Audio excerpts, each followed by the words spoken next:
It's about 6:15 in the morning at the minute. I'm going to let myself wake up a little bit more. I'm going to make a coffee, get my gel ready, and then I have those just before I head out. If I feel like I'm a little bit hungrier, I'll have a slice of toast or something. Feel alright at the minute though, so probably will leave that today.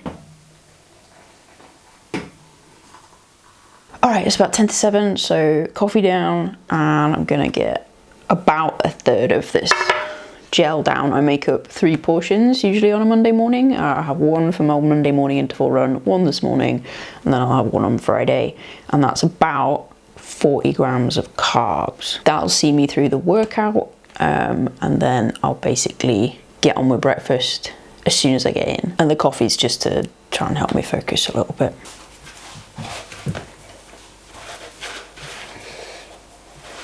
One thing I forgot to talk about was water intake.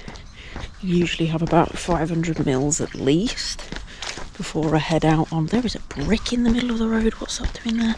Normally have about 500 mils before I head out, not including the coffee, so the coffee's additional. We're a little bit late getting started because I was faffing with the camera, but yeah, time to get the warm-up done. Okay, warm-up done. So I have the carb gel just before heading out, so that basically it's having an effect by the time I'm partway through my workout. Same with the caffeine. I want it to start kicking in during the workout. Alright, I'm gonna get the watch set up for the workout and we'll get started. Halfway through, feel fine. Like, it's not a dead easy workout, but I feel like I've got enough energy. So wouldn't have needed the extra slice of toast today, I don't think. As the training block goes on, I might find that I need some additional carbs in the mornings, but for the minute I think the gel kind of hits the spot. Okay, workout done. Yeah, felt fine, hit pace ranges, still feel like I've got enough energy. I'm starting to feel like hungry though, so definitely time to get the cool down done and start getting carbs in. Once I get home, I usually get some chocolate milk in straight away just to get some immediate carbs, and then I get some potatoes in the microwave. While they're in the microwave, I go get in the shower. As soon as I'm out the shower, it's straight on with the rest of breakfast, so the potatoes are ready to go in the pan, add a little bit of garlic, add some black beans, and then we get some spinach shoved into the bowl, very lazily make some scrambled eggs. And then chuck it all in a bowl together, bit of salt and a bit of hot sauce. I measure out 30 grams of pumpkin seeds, and that's everything. At some point during the morning, I will make up my creatine drink. I try and get about 8 to 10 grams of creatine in every day. Alright, I've been sat at the desk for most of the rest of the morning getting some work done, but it is now time for lunch. I eat a lot of the same food repeatedly throughout the week. Today's lunch is ramen, and I typically have ramen at least 4 times a week. It's quite a high sodium content meal, but honestly, on a day like this where I am doing 4 sessions of exercise, I don't see that as a problem. I need to get the salts replaced, need to get my electrolytes replaced after doing that kind of volume of work. So yeah, high salt lunch, I don't worry too much about it.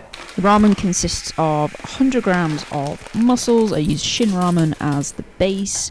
We then sort out some cabbage to get some greens in, and in this case I'm going to use tempeh. Sometimes I use tofu, just depends on what's available, and then the tempeh gets fried while the ramen's cooking.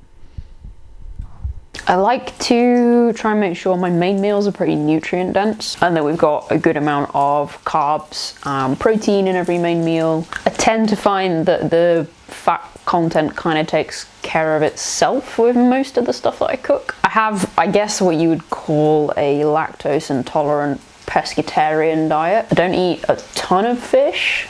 I do eat mussels pretty regularly, and I eat eggs. Fish in itself happens maybe once or twice a week most weeks. The vast majority of the rest of what I eat is primarily plant-based. Eat quite a lot of tofu, tempeh, eat a lot of beans, and I like to try and keep most of my meals pretty simple. Like the ramen's about as complicated as it gets, but I'm not that good at cooking. I don't really like cooking. I like eating, don't like cooking. So I prefer if most of the cooking is pretty simple, good tasty stuff that's just not super complicated to put together. And then when I'm meal planning and writing the shopping list and stuff, it's not quite so much of a mental load to like figure out what we need to get. If I can just look at my meal plan and I know what I need for those recipes, because they're all recipes that I pretty much make off by heart. But it also just means I can stay consistent with what I'm eating, how much I'm eating, the kind of nutrition that I'm getting. If there's not like a massive amount of overall fluctuation in my diet, it just keeps things simple and easy to track. So really the blueprint is just having a small selection of meals that I like, are pretty easy for me to put together, and are pretty nutrient dense.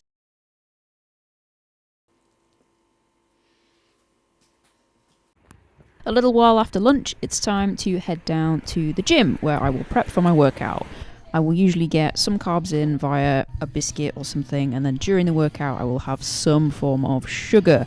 Obviously, this is not super healthy. This is one area I would like to improve on, try and find better sources of carbs, simple carbs and sugars to have during my workout.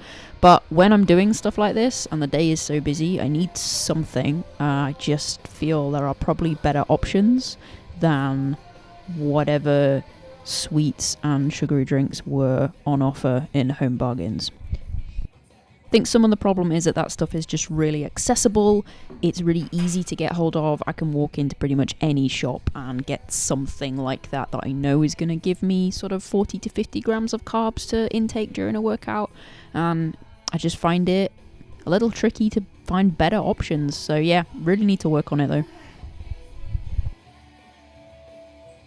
Normally I would have a client after this, but on this particular Wednesday, he's on holiday, so I just ran home after the gym.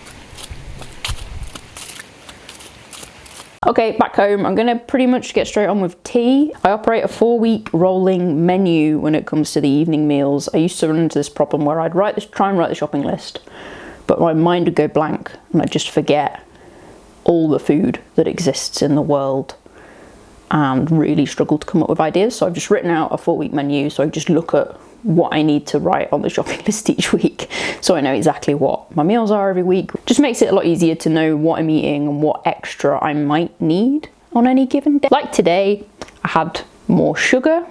Tomorrow, I probably won't have much in the way of snacks at all. I have a chronically bad sweet tooth, so it's genuinely quite important that I have fairly controlled restrictions on my access to sugar. So I have a snack box at the gym, which means that if I'm at the gym, I'm probably have a pretty busy training day like today, so I can dip into that and just get a bit of extra sugar to deal with my workouts and my run commutes. But I avoid keeping much in the house at the minute. I might have some biscuits in the cupboard that I will dip into if I feel like I need to, and I keep dark chocolate that is usually 70% or above in the cupboard, and I'll have a couple of squares of that usually every day. In terms of biscuits at the minute, I've got pink wafers in the cupboard. I have had a few of those today. And thinking about it, they've been there for a while, so it's actually genuinely a miracle they've lasted that long.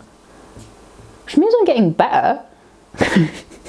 Gone are the days where I just eat an entire packet of Oreos in the space of 10 minutes, which is good, but still work to do. I would like to improve exactly what I'm having when I need to boost up my carb volume. I think there is work to be done there. The really high sugar stuff is obviously just really accessible and easy to get hold of, and typically pretty cheap. So naturally, it's easy to default to that. There must be better alternatives, so I'll just keep figuring out things that work better than a bag of sweets. Anyway, the meal tonight is fajitas. I will make these with lumps of corn, black beans, and peppers are like the main bulk of the fajitas.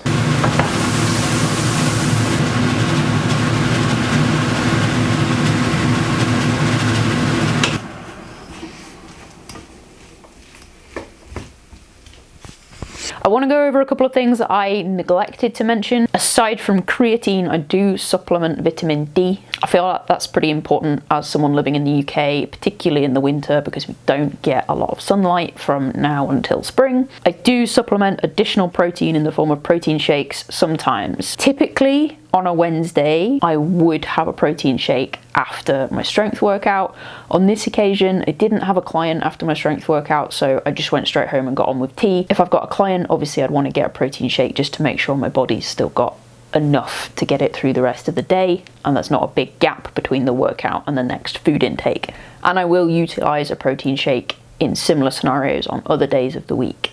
As I said, I think there are improvements to be made. I do want to look at better ways of getting carbs in during strength workouts, and as I said, I think a lot of the problem is that the sweets and stuff are just really easy to get hold of. They're very accessible. I can go into any shop that's on my way to work and get some sort of sweet item that will probably cover 40 to 50 grams of carbs for a workout, and yeah, that's a problem, and I need to improve on that for sure. I don't think it's the end of the world having some sweets, having some cake, if the rest of your diet is pretty balanced and you've got a lot of your macro and micronutrients already covered in the rest of your diet.